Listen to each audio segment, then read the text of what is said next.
Baik, saya sudah menemukan dua siswa-siswi yang bersedia untuk saya wawancarai. Sebelum itu kita perkenalan dulu yuk sama mereka berdua. Nama kamu siapa? Halo, perkenalkan nama saya Aprizal, saya dari kelas fase E7. Perkenalkan, nama saya Siti Aisyah Nuria dari kelas fase E7. Oke, langsung saja kita ke sesi tanya jawab ya. Pertanyaan yang pertama, apakah kamu merasa cukup waktu untuk memahami materi pembelajaran di kelas, terutama dalam mata pelajaran sejarah? Cukup, terkadang ada saatnya ketika diberikan materi yang terlalu padat, itu sangat sulit dicerna untuk dalam satu pertemuan. Saya rasa cukup ya, karena dalam 1 minggu itu kita belajar sejarah itu ada 3 jam. Pertanyaan selanjutnya, apakah pernah guru sejarah kamu mengaitkan pembelajaran sejarah dengan isu-isu sosial, politik, budaya yang sedang terjadi saat ini? Ya Kak, guru sering mengaitkan kondisi terkini seperti konflik sosial dan seperti kebudayaan lokal yang terjadi saat ini. Iya, misalnya konflik sosial seperti Palestina dan Israel yang konfliknya tidak pernah usai sampai saat ini. Selanjutnya, apakah ada topik pembelajaran sejarah tertentu yang menurutmu sulit untuk dipahami? Menurut saya tidak ada, karena dalam pelajaran guru menjelaskan sudah sangat lengkap. Menurut saya, ada yang sulit dipahami seperti nama kerajaan-kerajaan di Indonesia dan namanya ataupun tahunnya. Apakah guru sejarah memberikan contoh-contoh nyata untuk membantu dalam memahami materi? Dan tentu biasanya guru memberikan contoh nyata dari kehidupan sehari-hari yang terjadi. Ya, guru sering memberikan contoh cerita-cerita sejarah yang menarik. Selanjutnya, apakah guru kamu pernah menumbuhkan kesadaran sejarah dan nasionalisme di kalangan kalian para siswa-siswi di sekolah? Pernah, terutama membahas tentang tokoh-tokoh nasional. Selanjutnya, bagaimana kamu bisa menghubungkan pembelajaran sejarah dengan kehidupan sehari-hari?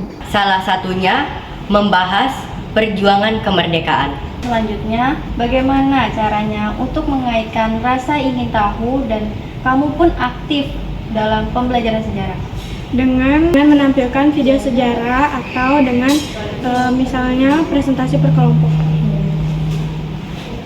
Kunjungnya ke tempat bersejarah, contohnya saya pernah berkunjung di salah satu tempat bersejarah yaitu Candi Borobudur, dan saya ingin tahu sejarah kapan dibangunnya dan berapa lamanya Candi Borobudur itu dibangun. Selanjutnya, apa saja metode inovatif yang pernah guru kalian terapkan di kelas? Contohnya seperti video dokumenter, permainan kuis, dan melakukan ice breaking sebelum melakukan pembelajaran. Contohnya itu dengan pemanfaatan media sosial seperti untuk proyek sejarah. Tumben. Selanjutnya, apakah diskusi kelas dapat membantu kalian memahami materi sejarah? Sangat membantu karena bisa mendapat sudut pandang dari teman-teman lain yang memahami materi tersebut. Menurut saya sangat membantu karena teman-teman punya pendapatnya masing-masing tentang sejarah. Keinginan kamu dapat mempelajari sejarah agar lebih menarik saat disampaikan. Keinginan saya adanya siswa dan siswi ikut serta dalam pengerjaan kelompok atau presentasi kelas. Cerita menarik seperti berita-berita yang viral di sosial media. Soal selanjutnya, apakah ada kegiatan di luar kelas yang bisa kamu lakukan untuk memperdalam pemahaman tentang sejarah? Ada, contohnya seperti mengunjungi museum dan membuat vlog sejarah. Tentunya itu mengunjungi candi dan mempelajari sejarah-sejarah candi tersebut. Bagaimana kamu bisa menghubungkan pembelajaran sejarah dengan kehidupan sehari-hari? Dengan memahami bagaimana peristiwa masa lalu memengaruhi budaya saat ini. Seperti tradisi dan budaya, contohnya itu seperti cara berpakaian dan cara merayakan hari-hari tertentu.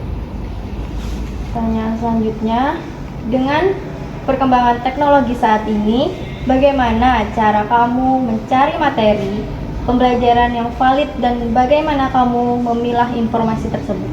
Tentunya saya mencari informasi dari media sosial atau internet seperti situs resmi dari ensiklopedia atau Kemendikbud. Dengan membandingkan sumber-sumber yang lain sebelum mempercayainya. Pertanyaan selanjutnya, pernahkah kamu merasa informasi sejarah di luar sekolah bertentangan dengan apa yang diajarkan di kelas? Sikap kalian gimana? Ya, kadang ada versi berbeda dari peristiwa tersebut. Makanya perlu memverifikasi peristiwa tersebut benar atau tidaknya dengan cara menanyakan kepada guru tentang kebenaran tersebut. Ya, pernah misalnya saya membaca artikel di internet tentang tokoh tersebut dan berbeda apa yang diajarkan kepada guru. Media digital apa yang pernah guru kamu pakai di kelas? Biasanya guru memakai PowerPoint untuk presentasi kelas dan menggunakan kuis aplikasi seperti Kahoot. Tentunya menggunakan YouTube untuk menampilkan kejadian-kejadian sejarah di masa lalu. Baik, soal yang terakhir, bagaimana tanggapan kamu ketika tahu ternyata materi pembelajaran yang disampaikan di sekolah tidak sesuai dengan kejadian asli? Awalnya saya bingung, tetapi saya memahami bahwa sejarah bisa ditafsirkan berbeda tergantung cara pandang dan sumbernya. Saya jadi penasaran dan mencari tahu lebih lanjut. Saya tidak mempercayai satu informasi saja karena sejarah memiliki banyak sudut pandang. Baik, tadi pertanyaan terakhir. Terima kasih untuk kalian berdua yang sudah bersedia untuk kakak wawancarai.